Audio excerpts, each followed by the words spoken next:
beautiful dreamer. I'm so glad you're here. This is a space to rest, to dream, and to come home to yourself. I'm Susan Bruck, and I invite you to listen and receive. Simply let the sound, story, and stillness carry you into deeper peace.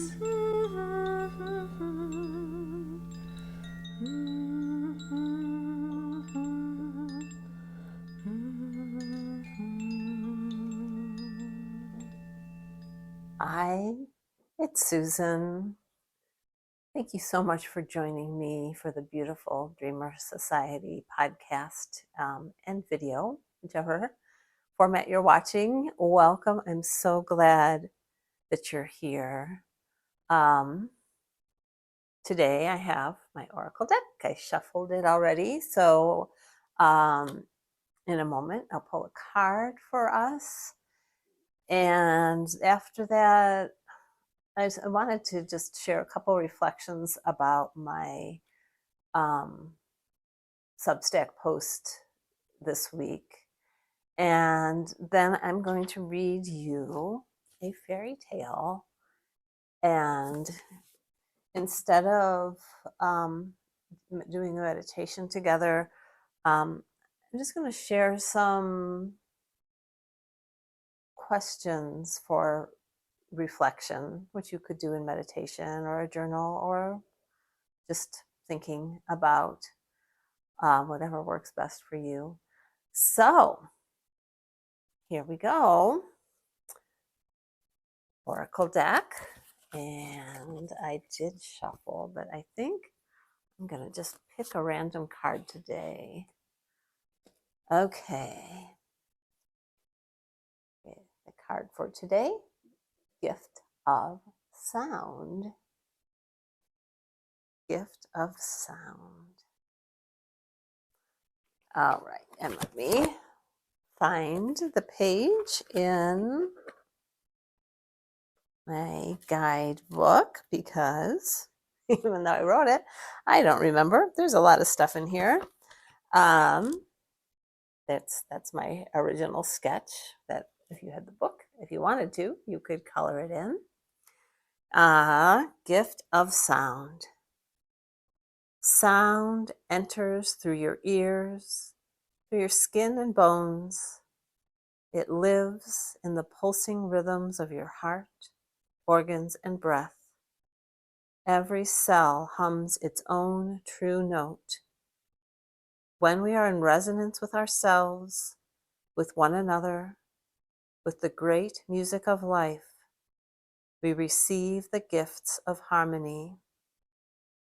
Sound gifts us coherence, a remembering that all that seems solid is really music, that to exist is to sing. You are vibration embodied.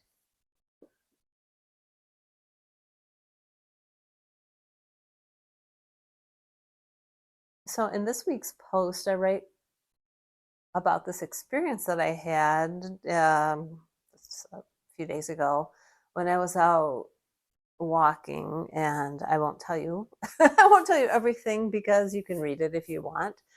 But I decided to meditate while I was walking, not with my eyes closed, just to kind of focus on my own energy and feeling the energy around me.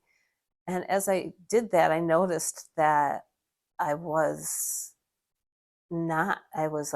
felt like my awareness was up here, like out in front of me, looking ahead, keeping guard against, whatever I might find on the little neighborhood path. So once I realized that, I made a conscious choice and used my breath to kind of bring myself back in to my body. And one of the things that I felt was tired. I feel tired a lot. I wrote about it a lot in this week's post, but I don't even like to talk about it that much because I'm kind of bored with it. But this was an interesting realization, this coming back into the body. And there were two things I wanted to share that I didn't put into the post. One is that, we talk about coming back into our bodies, and I think that it's healthy, and it's important when we can, but we think like we're going to feel really good when we come back into our bodies, but it doesn't always feel good. That's why we pulled our awareness out of our bodies in the first place. So yeah, I just think it's good to be aware that, like, coming back into your body, just like settling into meditation, doesn't always feel good. It's just an opportunity to bring some awareness to what we're doing, and a chance to, yeah, I guess awareness, just to be aware of how we're feeling, of our bodies. Um, and the other thing too that I realized was that I've been doing this for a long time. I just never like really had this conscious awareness of it before.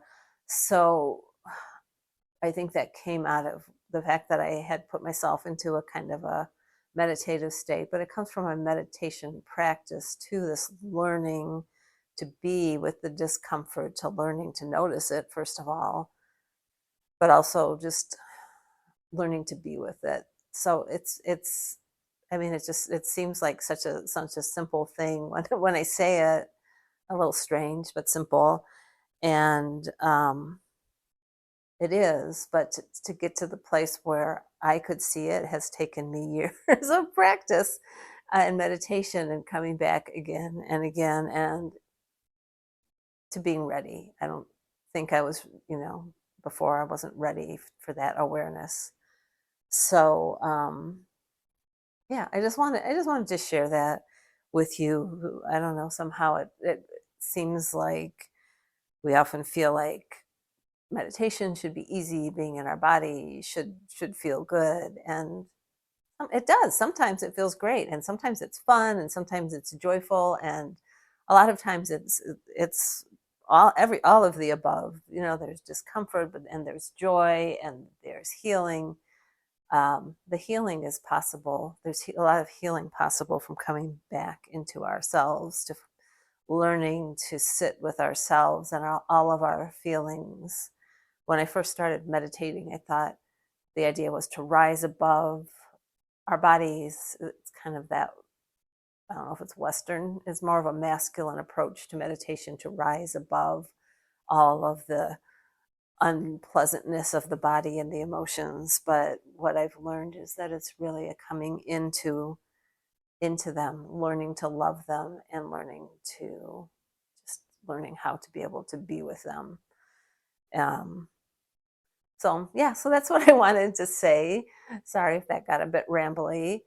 And then as I was thinking about what I wanted to share in this broadcast, I thought about this fairy tale. It may or may not be one you're familiar with. It's called The Louse and the Flea. And I used to love to do this one with my kindergarten children. I would tell it to them for a number of days, and then we would act it out. And when we acted it out, it was really simple. They they would each be assigned a part, and um, they switched around. They played a different part each time. We had really simple costumes, like pieces of silk or cotton fabric, or maybe a crown if that was what was called for.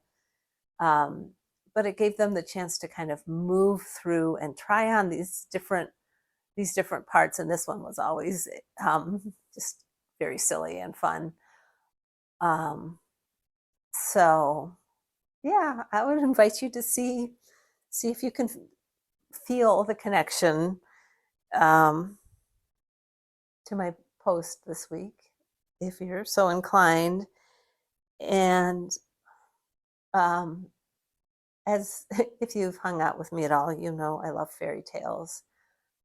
I love to enter into this imaginal world where anything is possible.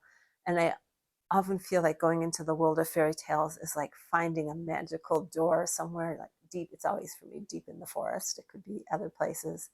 This magical, like rounded door that it says on it, once upon a time, and you open it and you go through into this whole different world. So I invite you to enter through that doorway with me as I read you this story. The story that I'm going to share with you is called Little Louse and Little Flea. It's in this book, a lovely little book called A Lifetime of Joy by Bronya Zalingen. It says, this tale from the French, which appears in Märchen die wir im Kindergarten erzählen, there you go, something like that, was collected by Bronya Zalingen and translated by Nancy Foster. One day, Little Flea said to Little Louse, Little Louse, I am going to carry the grain to the mill. Take care that you do not fall into the kettle while I am gone. Ha ha ha, laughed Little Louse. Do not worry. I will certainly not fall into the kettle. Then off went Little Flea. Little Louse began to sweep the house, wash the dishes, polish the kettle, and build a fire. There he put the kettle of soup. Little Louse was so tired from all this work that he went out into the garden and lay down under a rose bush to rest. Soon he was sound asleep. After a while, Little Flea came home. When he saw the door open, he was terribly frightened. Little Louse, where are you? He cried. But there was no answer, because Little Louse was fast asleep under the rose bush and could not hear him calling. Little Flea searched here, Little Flea searched there, but no Little Louse did he find. But in the kettle cooked the soup. Alas, alas, lamented Little Flea. Little Louse has surely fallen into the kettle and burned up. Alas, alas, I will stay here no longer. I am going into the world.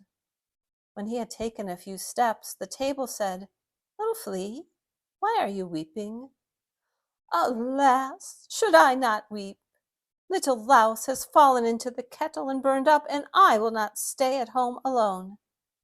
The table said, If you are going, I will go with you. It lifted its legs and tottered along behind Little Flea. Now they came past the mixing bowl on the shelf, and it asked, Little Flea, why are you weeping?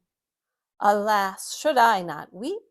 Little Louse has fallen into the kettle and burned up, and I will not stay at home alone. And the table is coming with me. The mixing bowl said, If the table is going with you, I am not staying here either. It made a jerk, took itself down from the shelf, and clattered along behind the table. As they came near the door, it asked, Little Flea, why are you weeping? Alas, should I not weep? Little Louse has fallen into the kettle and burned up, and I will not stay at home alone, and the table and the mixing bowl are coming with me. The door said, If the table and the mixing bowl are going with you, I am not staying here either. And the door lifted itself off its hinges and rumbled along behind the mixing bowl. Then they came to a nut tree, and it asked, Little Flea, why are you weeping? Alas, should I not weep?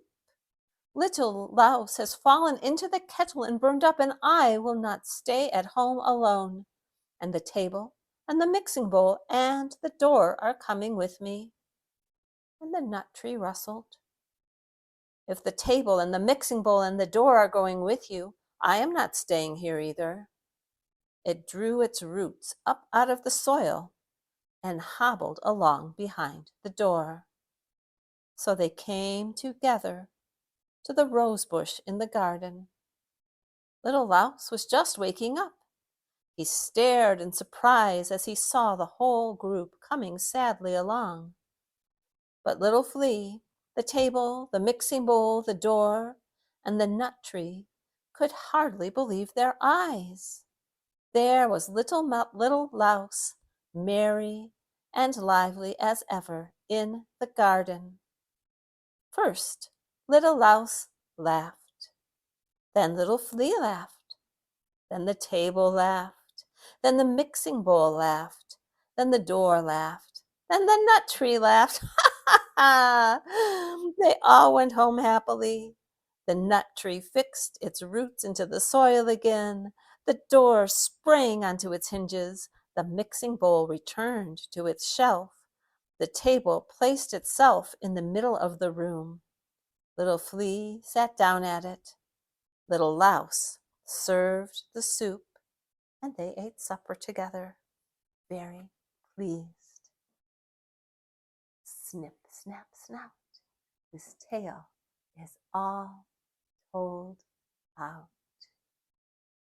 Well, you can imagine what fun it was to act out this story with 5 and 6 year olds.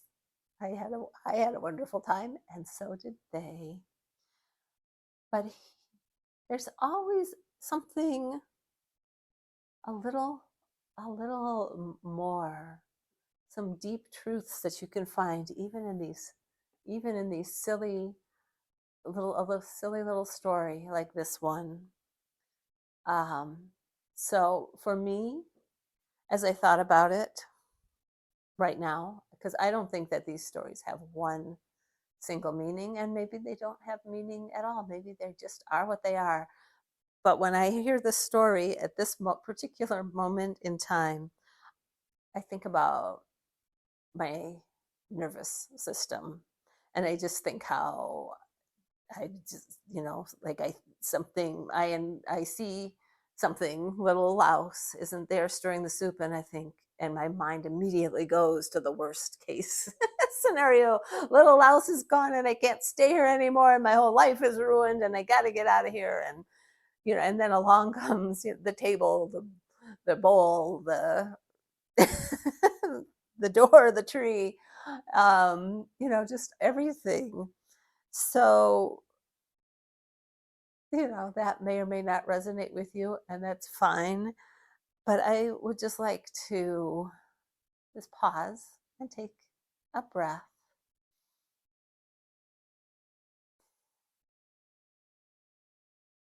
and ask you a few questions that you can just listen to or meditate on or journal on, whatever you like. I'll write them out in the show notes as well, in case you don't catch, so you don't have to write them down as they go by, unless you want to.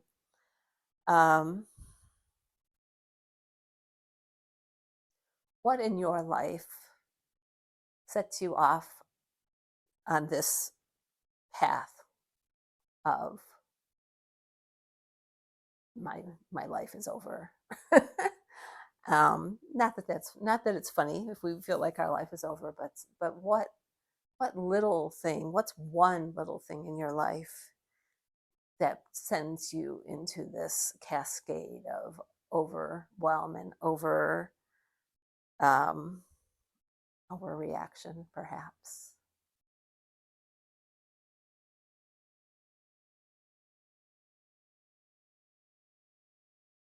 And I was thinking about this word unhinged as the door jumps off its hinges. So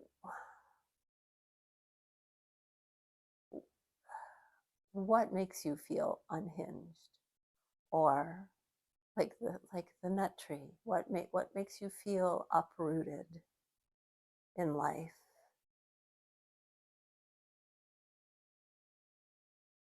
And what do you do when you feel that way?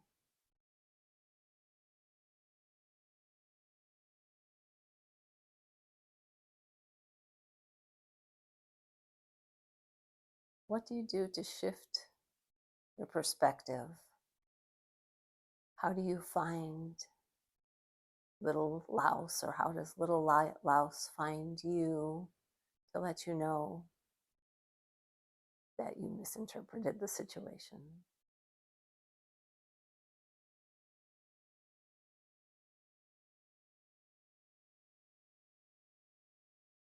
What makes you laugh? What brings you joy? And what is one thing you can do to bring more joy and laughter into your day today?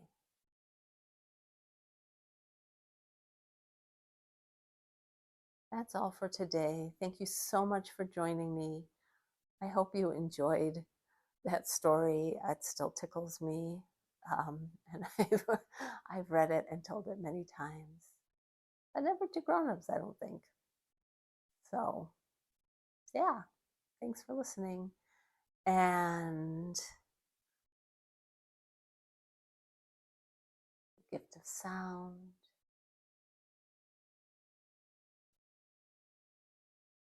Here's the mantra that I wrote for that, which maybe I will close with. Every word I speak is a blessing and a prayer. Thank you so much. And I will see you again soon, I hope. Bye-bye.